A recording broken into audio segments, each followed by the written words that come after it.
So, really good match week 10. Some great games in there and some terrific goals. We'll get stuck into the action shortly, but only one home victory on Saturday. That really impressive Burnley performance against Brentford. Some notable away wins for the likes of Arsenal, for Crystal Palace, and for Manchester United. Big pressure game that was at Spurs. On Sunday, the away form continued with Leeds and West Ham coming out on top. And normal service resumed a bit last night, where Wolves managed to win at home against Everton.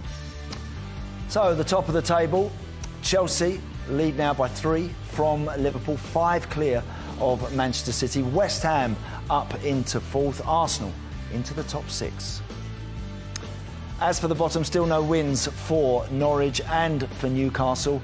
And now the likes of Aston Villa, Watford and Leeds still looking a little nervously over their shoulders. So Tim Sherwood is with me for the next 90 minutes. Tim, great to see you. But without further ado, we have some breaking news. We've got to get to Tottenham Hotspur's training ground, where Paul Belveston is there for us. Paul, what's happening? Andy, we were both at the Tottenham Hotspur Stadium on Saturday when the atmosphere couldn't have been more miserable and negative, could it?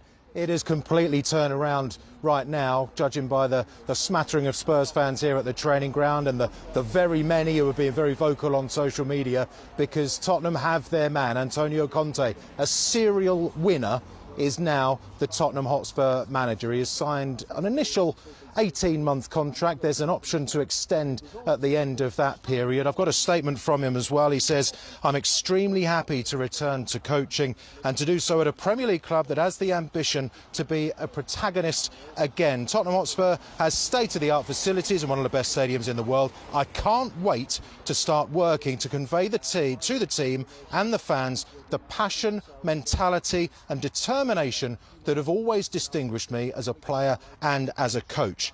He gives a bit of an explanation as to why this move hasn't happened until now as well, because it looked for all the world like he was going to be the Tottenham manager back in June, July time, well before Nuno Espirito Santo became the boss here. He says, "Last summer our union didn't happen because the end of my relationship with Inter was still too recent and emotionally too involved with the end of the season, so I felt it wasn't yet the right time to return to coaching.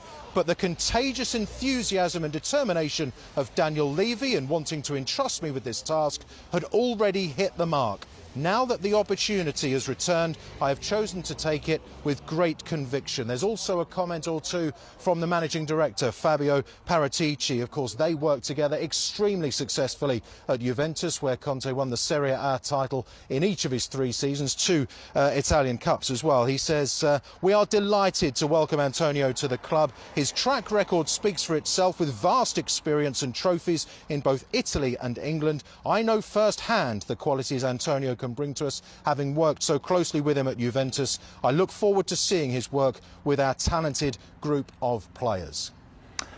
Paul, great stuff. Thank you very much for that. Paul Belveston there at Tottenham's training ground. So, Antonio Conte confirmed, Tim, as the new Spurs boss. There he is with the shirt. Your initial thoughts, right, man? Yeah, I like him. I like his personality. He mentions passion himself there, but if I was to use one word to identify this man, it is about passion. You know, his box office.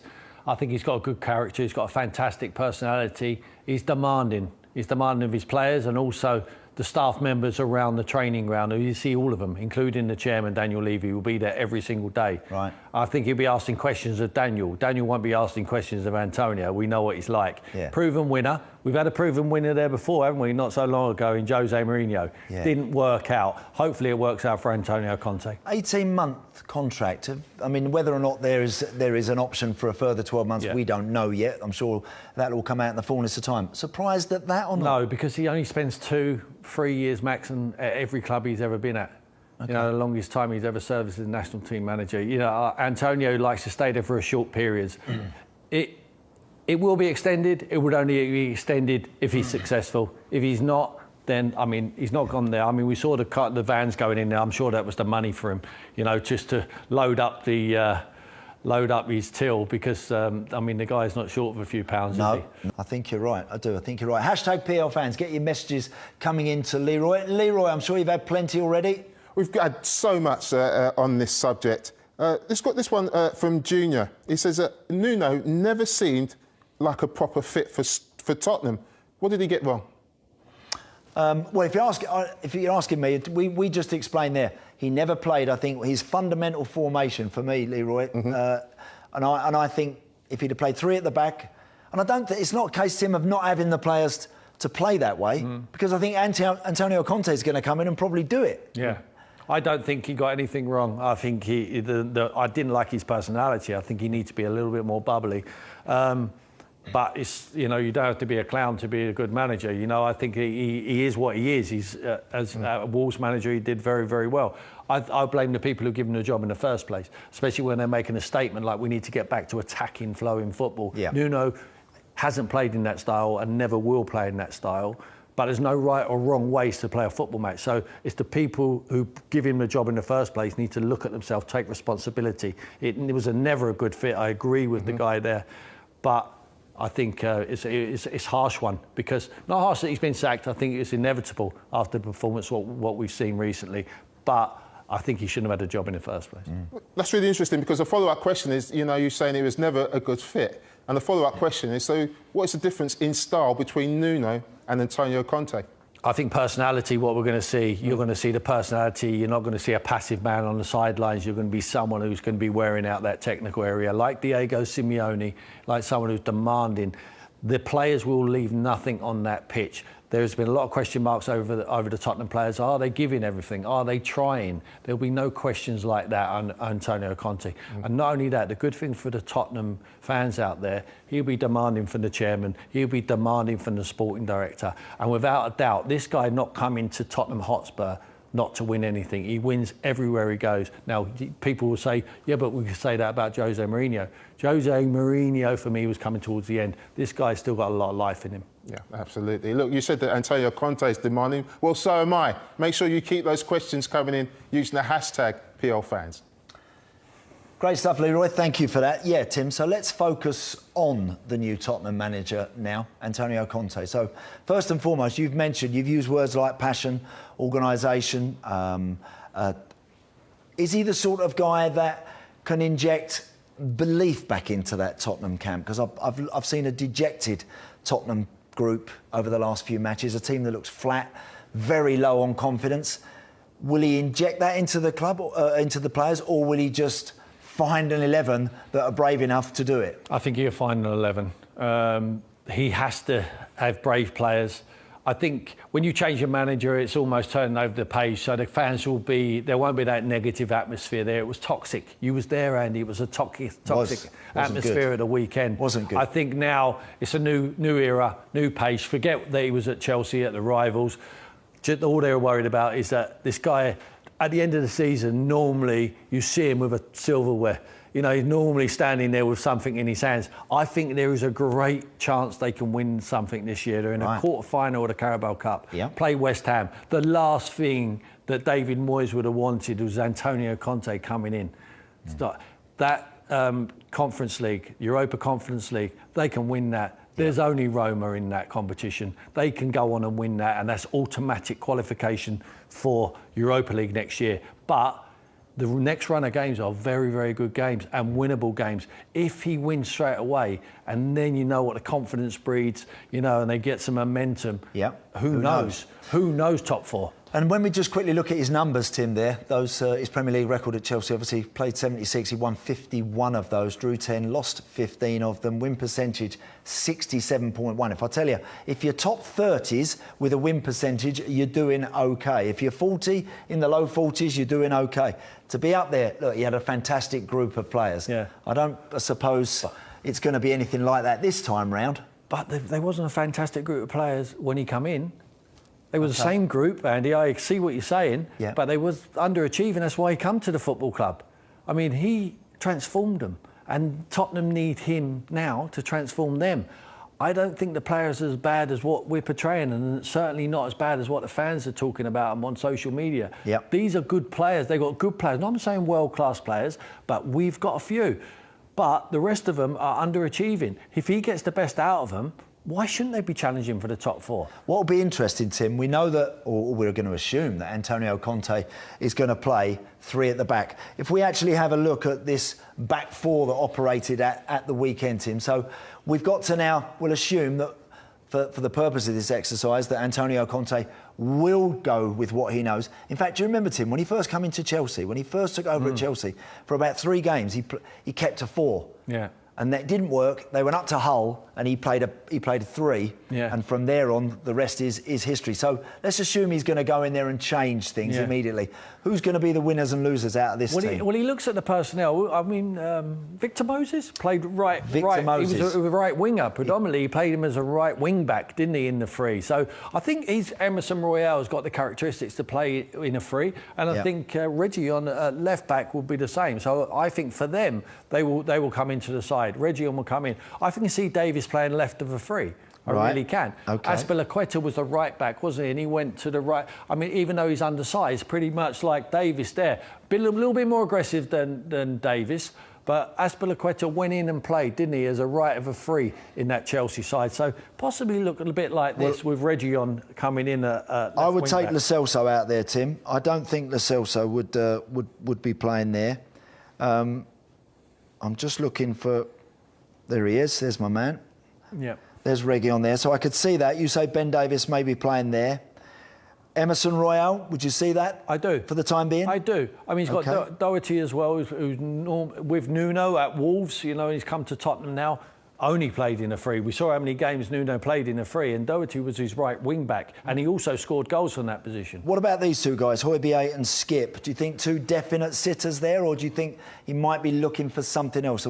If he was picking one of those to be under threat, would it be Oliver Skip as the younger Possibly. one? I think if you have one, it's not a criticism, it's an observation of Antonio Conte doesn't like young players really too much, certainly ones who have come through the academy, unless they're superstars. Now, this kid's just working his way. Kante and Matic when he was in Chelsea. Yeah. So a bit more experience, know-how, etc. And legs and stature. I think he will remain. Højbjerg will remain. Because I think if you give him a definite role, like Jose did, I think under Jose Mourinho, he was the best player Tottenham had. Yeah. Now, he's not for me. I think he doesn't pass the ball forward enough, but I think he will be nice and secure. And you can... He's trying to build a tree here, you know, some foundations, and then he can start throwing the decorations on it, and I think it's up at the top end of the field. Could Dele Alli figure? Do you think he might figure up here instead of Lucas Moura? I think he'll figure as a 10, but also his job will be, Dele will have to know when to thicken up the midfield, when to drop into that area, where he's been playing in recent times. But he's got to pull his finger out, because otherwise he will not. But if anyone needs someone to demand him and to be on him all the time, it's Dele Alli. Right. And I think he can get the best out of Dele Alli. He could be a goal threat. He can certainly be what we saw with Harry Kane when he was isolated, surrounded by all them Man United players on his own. He could be the one who could burst, playing as a 10. He could burst when the ball's in wide areas and get himself in the box and be that goal threat what we saw years ago. Yeah, and do we expect him... So if this is a way to go, let's just assume, because obviously there'll be lots of... permutations. Are they going to be up here, Antonio Conte Spurs side? Are they going to be up here pressing, squeezing, hustling, forcing errors out of the opposition? Or are they going to be somewhere back here, sitting nice and tight, nice and solid, counter-attacking and using these guys and expecting more from Harry Kane? This way. No way would they be up. No way would they be pressing teams on the edge of the box. Right. Unless they're already up there and then they can force their way in. If the team's got good possession, the opposition, they will drop. They will drop and they'll wait for the ball to come over the halfway line. Then the press will be aggressive and it will be together. Every single day on the training field, he'll be working predominantly out of possession, because he will know. Yeah. After a few weeks with these boys, every single day, he'll know the talent here. He will know the talent here. He will know the talent here. But it's all about winning the ball. At the moment, they're the worst team in the league at winning the ball back. So many of them stats were incredible. And just coming on to yes, you're right. I totally agree with Tim. I think he'll get that 3 at the back. He'll get some harmony there. He'll trust 3 players and he'll probably stick with them for a fair while. Dele Alli, another player that's just, his game has sort of he's become almost insignificant, invisible, if you like. Whereas for 2 or 3 years at Spurs, he was so good. He was getting in the box. He was getting on the end of things. And it was with Son. It was with Harry Kane. Why is his game just gone so downhill so quickly? Well, Dele has to look at himself. Is he doing enough? Is he doing enough in training to continue that development? He's still a young man, you know, but he's had a wasted season, or season and a half now. I think he needs to get back to it. He needs to continue to. I'm sure Antonio and the analyst guys will keep showing him videos of when he was good, what he was doing well, what his core to his game is. And for me, is being a goal threat. It is having the legs, having the energy. He's a great in stature, you know, but he needs to work out of possession. And Antonio will be telling him, you need to graft for the side, and then you'll get the rewards going the other way. I'm sure he can get the best out of Dele Alli. Certainly, he'll be a player he would have been excited about, because when I'm sure that when Antonio was here the first time around, he would have looked at him and admired him like every manager did, because he was so good. He was so good. He was. Can £55 million Tanguy Ndombele, can he figure under Antonio Conte? A player that, when I see him, Tim, when he starts games, he can look very good, and yet as soon as a change is made, you know it's him going off. Can that sort of guy operate under Conte? First and foremost, he needs to get fitness to be able to play 90, 95 minutes in a football match. At the moment, on the evidence we've seen, he can't. He needs to get back to that. He needs to play in a rhythm to get that fitness. I think he's got the ability to be able to do it. Has he got the mindset to be able to do the dirty stuff in the game, to want to run back as quickly as he runs towards the opposition goal? At the moment, you put question marks on it. But like I say, he might be the one. He might be the one where Antonio really gets into his mindset and says, this is how good you can be. Perhaps tell him stuff what he doesn't necessarily believe himself, Antonio. That's what good managers do. Tell players what they want to hear, and you maybe spark them into life. And I think possibly he's certainly got the ability to. And I think he will be going through his squad, because there won't be bucket loads of money for him to spend in January. No. If he gets rid of Harry Kane, that will be available to him. Yep. But I'm sure he's not gone there saying that Harry Kane can leave. I'm sure he's been promised money if Harry Kane stays. But there will be some redundant players here we might be able to sell. I'm not sure we're going to get their money back for the likes of Ndombele. No. Interesting. Spurs fans, what do you think about that? Hashtag PL fans. You've got lots of messages coming in about the Antonio Conte appointment. Leroy, what's everyone saying? Well, I've got this one from Carlos. Says Conte is a great coach, and he's coming in with Tottenham are not under the pressure that Ollie is at Man United. But all in all, we await his expertise. And Bungani says, well, Conte's appointment for Spurs is good, but my question is, can he turn Kane's slump around, and will Spurs be able to splash the cash for players that will get them the titles that they long for, Tim? As ever, we want to hear from you. Hashtag PL fans. Keep all your messages coming into Leroy Rosini. He's waiting patiently for them. Leroy.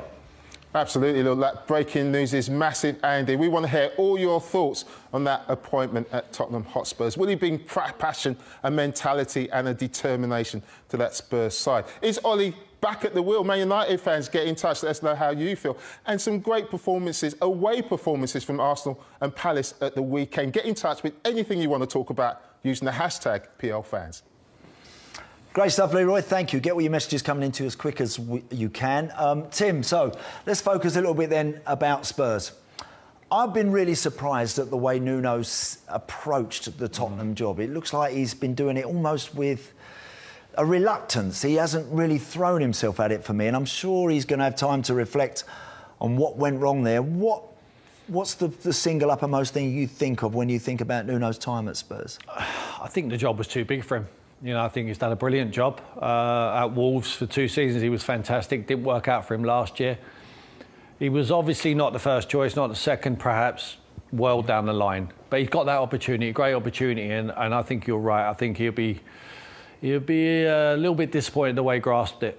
I think Nuno was brought into the football club. Daniel Levy, at the same time he come in, Paratici, the sporting directors, employed this man. Now he's singing the praises of another man after 10 games in the Premier League. That's football. That's the nature of it. The results weren't too bad, 5 wins, 5 defeats in the Premier League. But it was the manner of their defeats and his personality in front of the camera. I'm not sure he inspired anyone. He didn't really inspire me watching him from the outside who wants Tottenham to do well. I'm not sure he inspired the players too much. And it was quite evident in some of their performances. Now, he likes to play free at the back. He's always done that pretty much as a Wolves manager. He didn't do that at Tottenham. Stick to your beliefs. When Daniel Levy comes out and says we want to get back to, before they appointed him, get back to playing open attacking football, Nuno was never the man for that. No. Nuno is a manager who covers up, gets bodies behind the ball. Got a real structure to what he did at Wolves. Absolutely, with that free at the back, and he plays counter-attacking football. Now, he was never going to get away with that at Tottenham unless they won on a regular basis, and they didn't do that, unfortunately. No. When you look at these stats for during Nuno's time at the club and the rankings, Tim, on all these things, like, you know, shots. Yeah. They're the worst in the division, or equal worst in the division. Yeah. You know, in some, the speed with which they attack. You know, they're the second worst team in the goals scored. Second worst team in the division. I mean, they are. They're kind of indefensible, aren't they? Really. These numbers, they're relegation numbers. They are relegation numbers. They're 5 points, Andy. 5 points away from the top 4 in the Premier League. Incredible, really, when you look at that. It's a wonderful opportunity for Antonio Conte to go in there and turn it around there, because I think there'll be a lot of that playing staff be unrecognisable when Antonio Conte gets his hands on them and demands from that group. And that one might change, Tim, pretty quickly. Absolutely. Distance covered per game, they rank at the bottom of the Premier League right now, Spurs. That will change. What a manager can't do, he can't give you the stardust. He can't make you technically better. I mean, the younger boys can continue to develop, of course they can. But what Antonio Conte can do is demand that they run. And if they don't run, and if they don't run where he wants them to run, when he wants them to run, he will not play them.